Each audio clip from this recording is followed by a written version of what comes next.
Hi, I pray this video finds everyone blessed and highly favored. Today, I'm going to start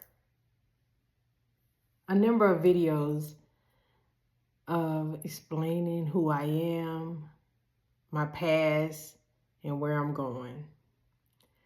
And in the entirety of this video, I don't know how many I'm going to make. I don't know how far I'm going to go. I don't know how deep I'm going to go. But I want to help at least one person. And I want, preferably my story, to change one person's life. Just one. And I feel like if I do that, I've done my job. My name is Tasha. I'm a little girl from a little small town in Georgia.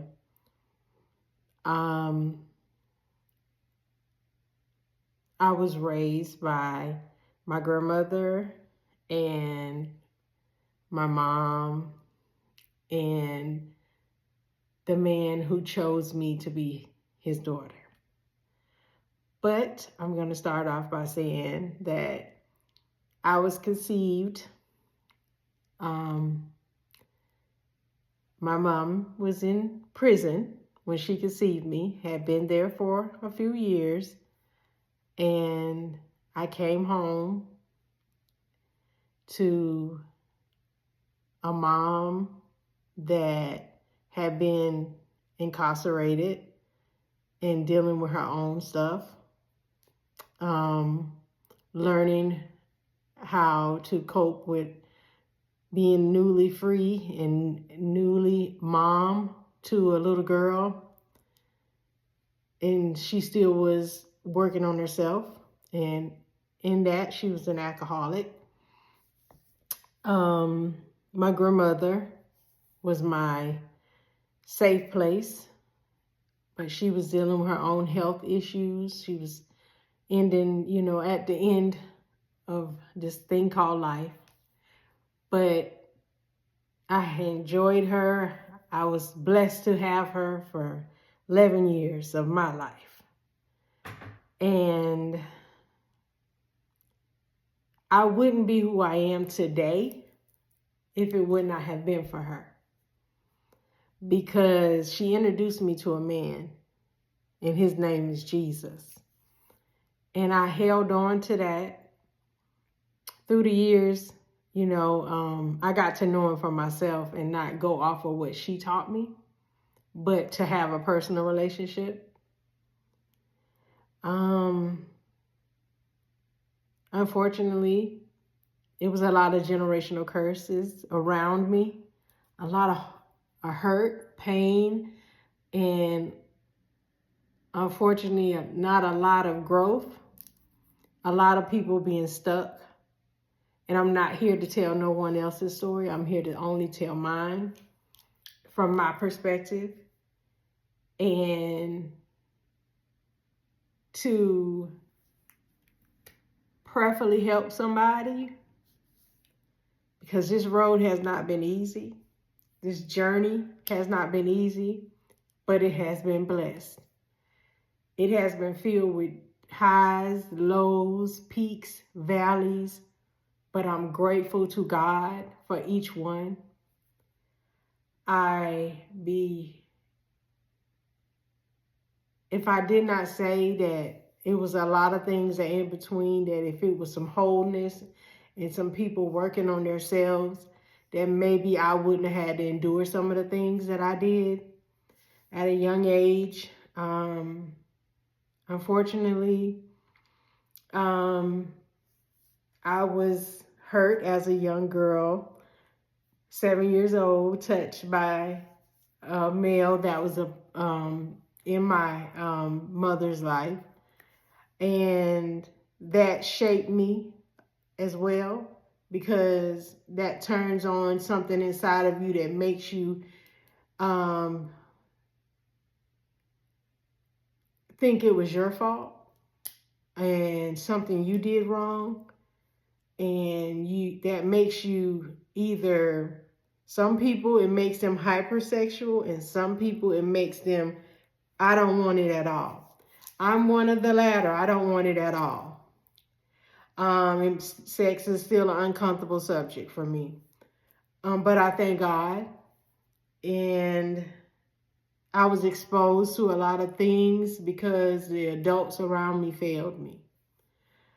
I became a parent for myself at 14 because of the lack of knowledge of self, the lack of accountability of self, knowing exactly who I was.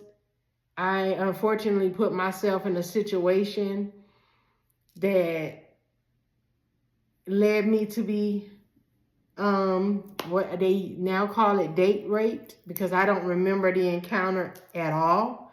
Last thing I remember was being offered a soda, and that's it. But through that pain, I was blessed with a beautiful, intelligent, life-changing little girl. My oldest, her name is Shanika. And while I was pregnant with Shanika, one of my safe places, my sisters, I mean, somebody that I called a sister, that I still call my sister to this day, she died in a horrible house fire, her and all four of her daughters. So the trauma was layered. Starting from birth, trauma was layered. But in all that trauma, the enemy still don't have the victory today, because I'm sitting here prayerfully helping someone. My mom raised my oldest, and I'm grateful for her. Our relationship has evolved over the years because I had resentment, hurt, pain, but my mom was awesome to my children. Oh my God, she raised them, gave them love, what I didn't even have to give because I was a child having a child. But the scars that she placed on me from not being my mom, I now know made me act a certain way, be a certain way, not understand a lot of things, because if your first encounter of love is at home with your parents. And if you don't get that from your parents, it shapes you. And I didn't know my father, but I did have a father. We haven't got there yet. Stay with me. I love my daddy. God gave me, he chose me. He chose me. So I thank God for him. But I say all of this to say, even though the trauma was layered, the love was there. It was just a different type of love. And all that brokenness, all of it, shaped a beautiful, rounded, broken young lady that can sit here today and say, God did it. Even in all the pain and the trauma and the layer of hurt, I see God's hand. I see him keeping me when I wasn't. Statistics say I'm not supposed to be here, but I'm here by the grace of God.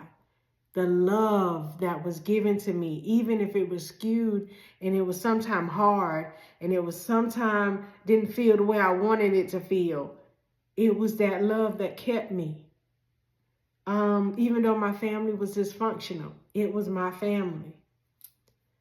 And as I go on in expressing who I am and who makes me me, I pray that I can touch one person.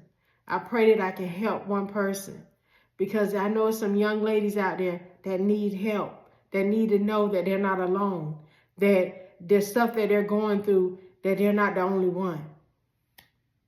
This is just part one. I pray to help somebody on this journey. Be blessed.